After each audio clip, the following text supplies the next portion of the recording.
Guys vacancy के बारे में तो आप लोगों को पता चल ही चुका है कि हैवी व्हीकल फैक्ट्री अवार्डी की तरफ से वैकेंसी को निकाला है, यानी कि इंडियन ऑर्डिनेंस फैक्ट्री की वैकेंसी आई है। काफ़ी ज़्यादा रिक्वेस्ट आप लोगों की इसके ऊपर आई, लेकिन वीडियो बनाने में लेट हूँ, मेरे स्वास्थ्य का कुछ इशू था।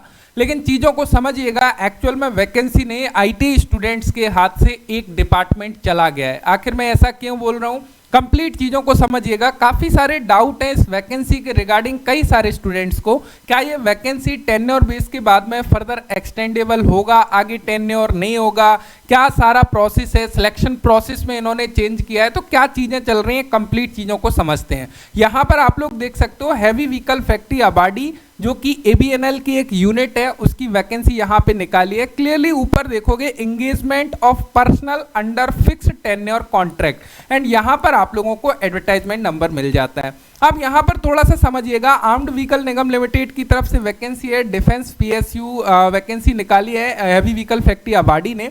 अब यहाँ पर एक चीज़ यहाँ पे क्लियर होना चाहिए आप लोगों को, यहाँ पे वो सारी चीज़ें उसके बारे में बताया, स्टालियन लाफ्टा वगैरह जो भी व्हीकल फैक्ट्री में बनता है उसी का हैवी व्हीकल फैक्ट्री अवार्डी में वो सारा चीज़ दिया हुआ है। यहाँ पर आप लोग देखोगे इन्होंने बोला है कि फिक्स्ड टेन्योर पोस्ट है जो कि कॉन्ट्रैक्ट बेसिस पर है, heavy vehicle factory awardee Chennai की तरफ से वैकेंसी है। अब डिटेल ऑफ पोस्ट की यदि हम लोग बात करें, जूनियर मैनेजर की यहाँ पर पोस्ट है, डिप्लोमा टेक्नीशियन की यहाँ पर पोस्ट है, डिप्लोमा टेक्नीशियन क्वालिटी इंस्पेक्शन की है एंड डिजाइन की है। उसके अलावा जूनियर टेक्नीशियन जो है वो आईटी स्टूडेंट्स की पोस्ट है।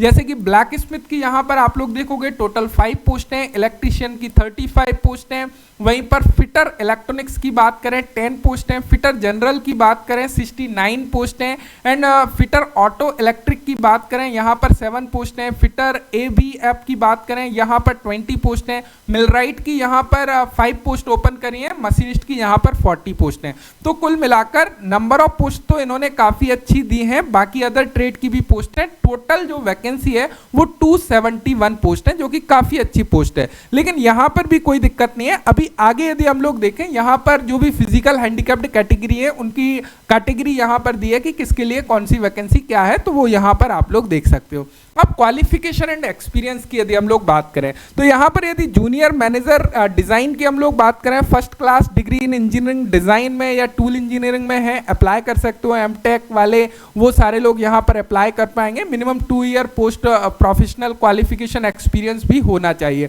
उसके अलावा यहाँ पर डिप्लोमा की बात करें, डिप्लोमा इन सिविल इंजीनियरिंग या जिस भी डिसिप्लिन से आप लोगों का डिप्लोमा है उस डिसिप्लिन में आप अप्लाई कर पाओगे। आईटीआई की यदि बात करें तो यहाँ पर आईटीआई वाले जिस ट्रेड से आप लोगों ने आईटीआई किया है अप्लाई कर पाओगे। फ्रेशर आईटीआई वाले भी अप्लाई कर पाएंगे, या साथ में आप लोगों ने एनएससी किया हुआ है तो भी है, यानी कि नेशनल अप्रेंटिसशिप सर्टिफिकेट वाले भी अप्लाई कर सकते हैं, या नेशनल ट्रेड सर्टिफिकेट वाले भी अप्लाई कर सकते हैं। जिन्होंने एससीबीटी से आईटीआई किया है वो लोग अप्लाई नहीं कर सकते हैं, राइट। अब यहाँ पर इलेक्ट्रीशियन वाले या जो भी ट्रेड है उस ट्रेड से आईटीआई कंप्लीट है तो आप यहाँ पर एलिजिबल है और अप्लाई कर पाएंगे, राइट। जो भी ट्रेड है आप लोगों की सारी ट्रेड की वैकेंसी है।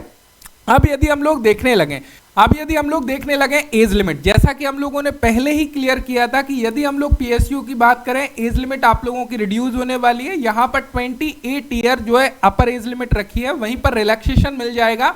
यदि आप लोग ओबीसी नॉन क्रिमिलियर कैंडिडेट हो 3 ईयर का रिलैक्सेशन है, 5 ईयर का रिलैक्सेशन एससी एसटी कैंडिडेट को मिलने वाला है। आप गाइस यहाँ पर पे स्केल वगैरह की बात कर लेते हैं। यदि जूनियर मैनेजर की बात करें तो यहाँ पर 30,000 मिनिमम बेसिक पे इनका रहने वाला है। डिप्लोमा टेक्नीशियन की बात करें 23,000 एंड जूनियर टेक्नीशियन यानी कि आईटी स्टूडेंट्स की बात करें 21,000 का बेसिक पे रहने वाला है, जो कि काफ़ी अच्छा है। यदि 21,000 का बेसिक पे ये लोग देते हैं, उसके ऊपर डीए वगैरह सारा कुछ दे रहे हैं, स्पेशल अलाउंस 5% दे रहे हैं, एंड यहाँ पर आप लोग देखोगे annual increment at the rate of 3% on the basic पे ड्यूरिंग द टेन्योर, यानी कि यहाँ पर इन्होंने क्लियर किया है कि टेन्योर के दौरान एवरी ईयर जो है आप लोगों का 3% इंक्रीमेंट वगैरह मिलने वाला है। अब यहाँ पर बात आती है सर टेन्योर 1 ईयर का है, नहीं, यहाँ पर चीज़ों को समझने की आवश्यकता है। बेसिकली ये चीज़ आपको क्लियर होना चाहिए। जैसे कि एचएएल में हम लोग देखते हैं, एचएएल में क्या होता है 4 ईयर का टेन्योर होता है, जनरली वो एक्सटेंडेबल होता है। इन्होंने इसको क्या किया है, यहाँ पर 1 ईयर का टेन्योर है, बोल रहे हैं फर्दर हम लोग 3 ईयर टेन्योर एक्सटेंड करेंगे, यानी कि उस 1 ईयर को इंक्लूड करके हम लोग 4 ईयर का टेन्योर रखेंगे। अभी आगे हम लोग देख रहे होंगे, उस चीज़ को हम लोग थोड़ा सा समझते हैं। यहाँ पर यदि हम लोग नीचे चलते हैं, बाकी सारी चीज़ों के बारे में इन्होंने बताया है। सिलेक्शन प्रोसीजर जो कि सबसे ज़्यादा दिक्कत वाली कहानी है, इसको भी हम लोग देख रहे होंगे। एंड सबसे पहले हम लोग थोड़ा सा टेन्योर देख लेते हैं। अब गाइस यहाँ पर टेन्योर पीरियड को समझ लीजिएगा, जो कि सबसे ज़्यादा महत्वपूर्ण है। काफ़ी सारे लोगों के माइंड में ये डाउट आ रहा है, क्या सर 1 ईयर के बाद में हमको बाहर कर दिया जाएगा क्या? तो इसको थोड़ा सा समझने की आवश्यकता है। यहाँ पर ये लोग क्या बोल रहे हैं कि जो टेन्योर है वो इनिशियली 1 ईयर का है, देन यहाँ पर इन्होंने बोला है कि हम लोग उसको एक्सटेंड करेंगे 4 ईयर तक, जिसमें इंक्लूड रहेगा इनिशियल पीरियड, यानी कि आपका 1 ईयर जो पहला है उसको भी इंक्लूड करेंगे। तो आप लोग मान सकते हो ये 4 ईयर का टेन्योर इन्होंने रखा है। अब यहां पर फोकस करने की आवश्यकता है, क्या ये 4 ईयर के बाद में आपको बाहर कर सकते हैं? जैसे कि अभी मैंने आपको एग्जांपल दिया, डिफेंस का एक और एचएएल की जो वैकेंसी आती है वो 4 ईयर का टेन्योर रखता है। सबसे पहली वैकेंसी को लगभग 7 साल से ज्यादा हो चुके हैं, लेकिन एक भी कर्मचारी को उन्होंने बाहर नहीं किया है। आखिर ऐसा क्या रीजन है कि इस प्रकार की वैकेंसी को निकालना पड़ता है? इसका सीधा सा सिंपल है, कंपनी का फंडा क्या है, हम लोग बीच में एक कॉन्ट्रैक्टर को डाल देते हैं कि हम लोग आपको टेन्योर बेसिस पर रख रहे हैं, जिससे क्या होता है कर्मचारी से बेसिकली काम को निकलवाया जा सके, एक प्रॉपर रेस्ट में वर्कर ना जाए। इस वजह से ये चीजें कर रहे हैं, एक सिक्योरिटी आपके पास में नहीं रहती है। तो कहीं ना कहीं ये लोग वो भी जानते हैं कि 1 ईयर में पॉसिबल नहीं है कि किसी कर्मचारी को भर्ती करें, वो 1 ईयर में तो वर्क के लिए सेट बेसिकली हो पाएगा, तो उससे वर्क कब वो लोग लेंगे? तो 4 ईयर तो यहाँ पे निश्चित ही, और chances is very much high कि 4 ईयर के बाद में भी वो उसको एक्सटेंड करेंगे, राइट? तो ये चीजें क्लियर हैं, जैसा कि हम लोग प्रैक्टिकली देख रहे हैं ये चीजें अदर डिपार्टमेंट में। तो ये चीज आप लोगों को क्लियर होना चाहिए, ये 1 ईयर नहीं है, 4 ईयर एटलीस्ट है, और 4 ईयर के बाद में भी चांसेस है कि इसको एक्सटेंड किया जाएगा, राइट? तो यहां पे ये चीज आप लोगों को क्लियर हो गया। बाकी अब हम लोग चलते हैं सिलेक्शन प्रोसेस के ऊपर, क्योंकि वो सबसे ज्यादा दिक्कत वाली कहानी है। सिलेक्शन प्रोसीजर की यदि हम लोग बात करें तो यहां पर सिलेक्शन प्रोसीजर जूनियर मैनेजर की यदि हम लोग बात करते हैं तो यहां पर डिग्री के जो फाइनल एग्जामिनेशन है उसके बिहाफ पर इंटरव्यू लिया जाएगा, फिर 15 मार्क्स का, यानी कि जो फाइनल एग्जाम है डिग्री का उसके बिहाफ पर आपको शॉर्टलिस्ट किया जाएगा, वेटेज 85% मार्क्स वहां से लिए जाएंगे, 15 मार्क्स इंटरव्यू के रहेंगे। डिप्लोमा टेक्नीशियन की सेम, आप लोगों का जो फाइनल एग्जामिनेशन है डिप्लोमा का, वहां से 85 मार्क्स वेटेज में लिए जाएंगे, 15 मार्क्स आप लोगों के इंटरव्यू के रहेंगे। लेकिन जूनियर टेक्नीशियन की हम बात करें, आईटीआई स्टूडेंट्स की बात करें, यहां पर आप लोगों के जो मार्क्स हैं एनएसी और एनटीसी में, अब इन केस आप लोगों ने बोथ एनटीसी एनएसी किया हुआ है, तो इन्होंने क्या बोला है कि उस सिचुएशन में NTC will only be considered shortlisting, आप लोगों का ओनली एनटीसी कंसीडर्ड किया जाएगा, यानी कि नेशनल ट्रेड सर्टिफिकेट को कंसीडर्ड किया जाएगा। तो जो आप लोगों का आईटीआई का सर्टिफिकेट है उसमें आपके कितने प्रतिशत हैं उसके बिहाफ पर आपको शॉर्टलिस्ट किया जाएगा ट्रेड टेस्ट के लिए। तो पूरा का पूरा सिलेक्शन जो आप लोगों का डिपेंड करने वाला है वो आईटीआई की प्रतिशत मार्क्स के ऊपर डिपेंड करने वाला है। तो ये चीज आप लोगों को क्लियर है। लेकिन जो ट्रेड टेस्ट होगा उसके बाद में वो आप लोगों का क्वालिफाइंग नेचर का होगा, यानी कि फिट और unfit, go and no go basis का होगा। उसी प्रकार असिस्टेंट का यहाँ पर देखें तो एलएलबी के जो मार्क्स है 85% वेटेज यहाँ से है, 15% इंटरव्यू से लिया गया है। तो ये चीज आप लोगों को यहाँ पे क्लियर है। For the post of junior technician यहाँ पर क्या बोला है, 5 एक्स्ट्रा मार्क्स मिल जाएगा एक्स अप्रेंटिस वालों को, यानी कि जिन्होंने ओनली एबीएनएल ग्रुप से अप्रेंटिसशिप किया है। ध्यान दीजिएगा, जरूरी नहीं है कि आप लोगों की जो अप्रेंटिसशिप है वो अदर इंडियन ऑर्डिनेंस फैक्ट्री से, लाइक म्यूशन इंडिया लिमिटेड से है या अदर डिपार्टमेंट से है, वहां पर आपको 5 मार्क्स नहीं दिया जाएगा। जो एबीएनएल के अंतर्गत आती है, आर्म्ड व्हीकल निगम लिमिटेड के अंतर्गत आती है, जैसे कि व्हीकल फैक्ट्री हो गया जबलपुर का, हैवी व्हीकल फैक्ट्री हो गया आबादी का, या जितनी भी यूनिट एबीएनएल के अंतर्गत आती हैं, आपने यदि वहां से अप्रेंटिसशिप किया है तो ओनली आपको 5 मार्क्स एक्स्ट्रा दिया जाएगा। जैसे कि एक्स अप्रेंटिस वालों को डायरेक्ट रिक्रूटमेंट में 5 मार्क्स दिया जाता था, बाकी अदर कोई भी बेनिफिट आपको अप्रेंटिस का नहीं मिलने वाला है। तो ये चीज आप लोगों को क्लियर हो गई। तो यहाँ पे ये चीज आप लोगों को जो है क्लियर होना चाहिए। बाकी ये सारी चीजें इन्होंने दी हैं जो कि कॉमन है। उसके अलावा यदि हम लोग अदर चीजों की बात करें, ऑलरेडी हम लोग एंगेजमेंट टेन्योर बेसिस के बारे में बात कर चुके हैं। अप्लाई के बारे में बात कर लेते हैं, आप लोगों को अप्लाई कैसे करना है। तो यहाँ पर एक फॉर्मेट दिया गया है, नेक्स्ट ईयर एम है, उसको हम लोग नीचे देखेंगे। वहां पर एप्लीकेशन को आप लोगों को फुलफिल करना है।